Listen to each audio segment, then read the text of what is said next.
Hello, hello, hello. Today I am so excited. We are going to be talking about meaning. In life and in all the things that we do, there is meaning and there is purpose behind everything. And I wanted to talk specifically today about how we are supposed to live our lives with this purpose and meaning. So, we are starting in Ecclesiastes 1, verses 1 and 2. The words of the teacher, son of David, king in Jerusalem. Meaningless, meaningless, says the teacher, utterly meaningless. Everything is meaningless. So I recognize this starts things kind of heavy, saying that everything is meaningless and everything we do is meaningless. But if you pay attention, it says the words of the teacher, son of David, king in Jerusalem, which can only be referring to one person, which is Solomon, who was the third king over Israel and had a divine blessing of wisdom from the Lord. He was more wise, more wealthy, more powerful than any man to ever walk the earth before him.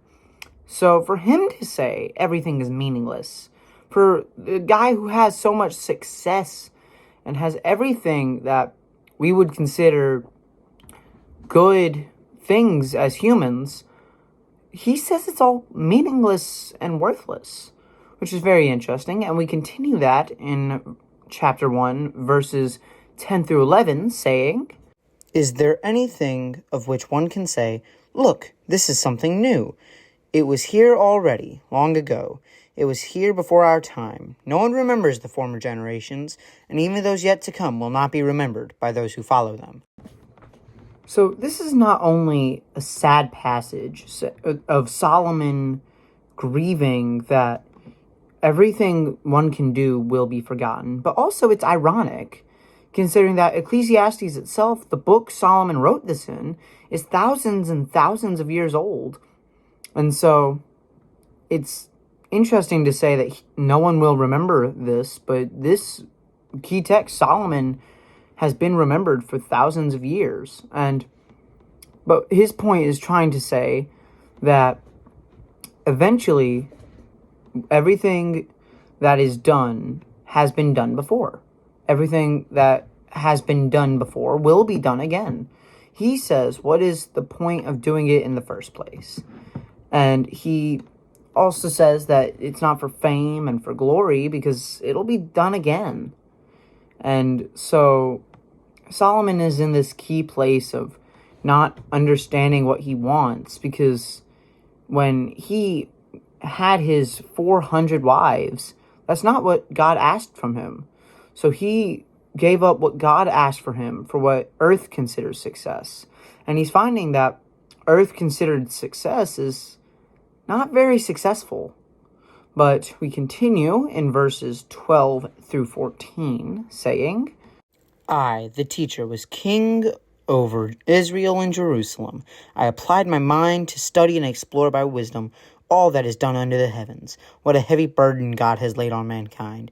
I have seen all the things that are done under the sun. All of them are meaningless, a chasing after the wind.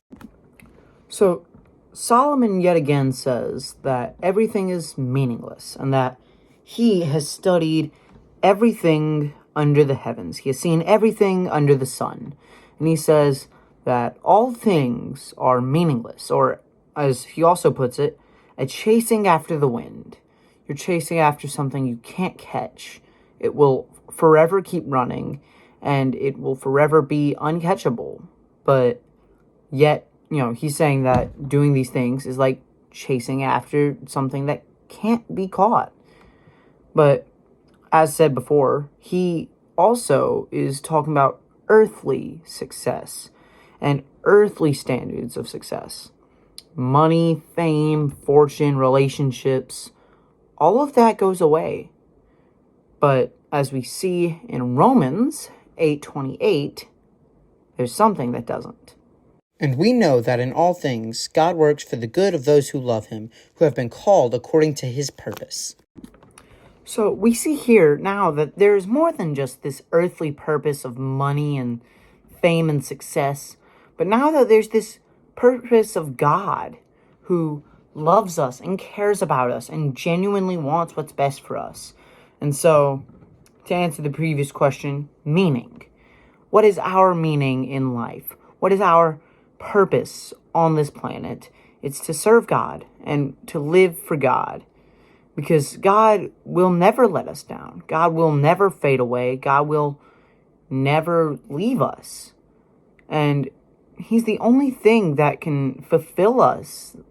We are made as humans for a relationship with God because God loves us. And God cares about us. And that is so important in our lives. And our meaning in our lives is to live for God because He is the one who cares about us. Well, that's all I've got for today. Thank you for watching, and please consider subscribing.